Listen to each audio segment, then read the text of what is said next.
انتظار کن ہے بڑی شدت سے اللہ، میری یہ کہانی مکمل کر دو۔ اور تقدیر اللہ کے ایک اشارے پر بدل جایا کرتی ہے۔ ہم کن صرف پڑھتے ہیں لیکن فیکن پر یقین نہیں رکھتے، جبکہ اللہ اور انسان کے درمیان سب سے گہرا رشتہ یقین کا ہی تو ہے۔ تم توکل تو رکھو، وہ بہتر لے کر بہترین دے گا۔ کچھ کو فوراً دے دیتا ہے اور کچھ کی آواز کو شاید بار بار سننا چاہتا ہے، اور کتنے ہی خوش نصیب ہیں وہ لوگ جن کی آواز کو وہ سننا چاہتا ہے اور عطا بھی مانگ سے زیادہ انوکھا کرتا ہے۔ میرا اللہ بڑا غفور و رحیم ہے۔ اللہ تعالیٰ کا وعدہ ہے، جو تیرا نصیب ہے وہ تجھے ضرور ملے گا، چاہے وہ 2 پہاڑوں کے نیچے کیوں نہ ہو، اور جو تیرے نصیب میں نہیں ہے تجھے کبھی نہیں ملے گا، چاہے وہ 2 ہونٹوں کے درمیان ہی کیوں نہ ہو۔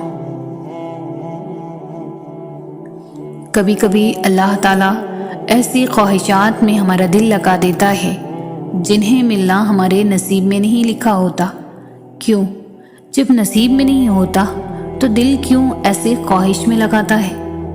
کیوں اس چیز کو ہم سے اتنے فاصلے پر رکھ دیتا ہے کہ جتنا اسے پانے کی دعائیں کرتے ہیں وہ اتنی ہی دور لگتی محسوس ہوتی ہے؟ کیونکہ اللہ تعالیٰ تمہیں اس مقام تک لانا چاہتا ہے جہاں صرف اس کے محبوب بندے ہوتے ہیں، وہ مقام جہاں سب کی رسائی نہیں، وہ مقام جہاں تمہارا صبر، تمہارا توکل، تمہارے آنسو، تمہارے سجدے اور تمہاری عبادتیں تمہیں اس کا پیارا بناتی ہیں۔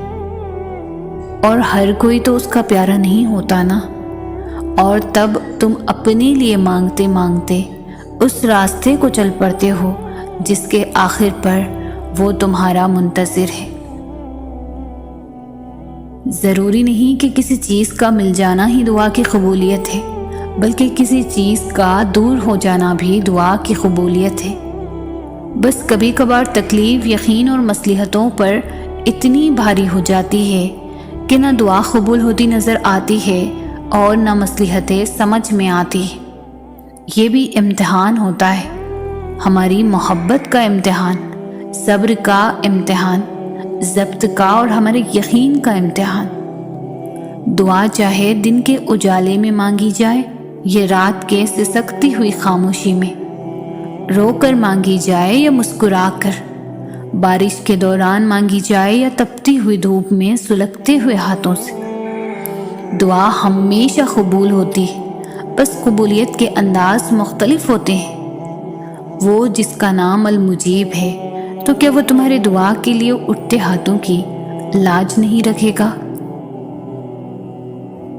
جب اللہ تعالیٰ انسان پر کوئی مشکل بھیجتا ہے تو وہ اس مشکل کے ساتھ کوئی نہ کوئی ایسی آسانی میں بھیج دیتا ہے جو انسان کو اس وقت مشکل میں آگے بڑھنے میں مدد کرتی ہے۔ کبھی وہ آسانی کسی انسان کی صورت میں ہوتی ہے تو کبھی وہ آسانی کسی اجنبی شخص کی تحریر کی صورت میں ہوتی ہے۔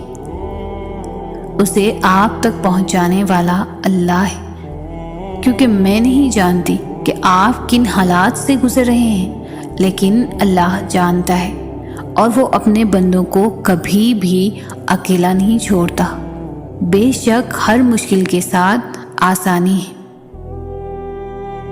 حالات کیسے بھی جا رہے ہیں، زندگی کیسے بھی گزر رہی ہے، وقت کیسے بھی چل رہا ہے، جب سب کچھ چل رہا ہے، کچھ بھی رکا نہیں ہے، تو امید باندھے رکھے نا۔ آپ نے امید کا چلنا کیوں روک دیا ہے؟ آپ کے پاس تو سب سے بڑی امید ہے، آپ کے پاس تو اللہ ہے نا۔ اور پتہ ہے، اللہ آپ کو راضی کرنا بھی جانتا ہے۔ یہ سب ایسے ہی ہونا ہے۔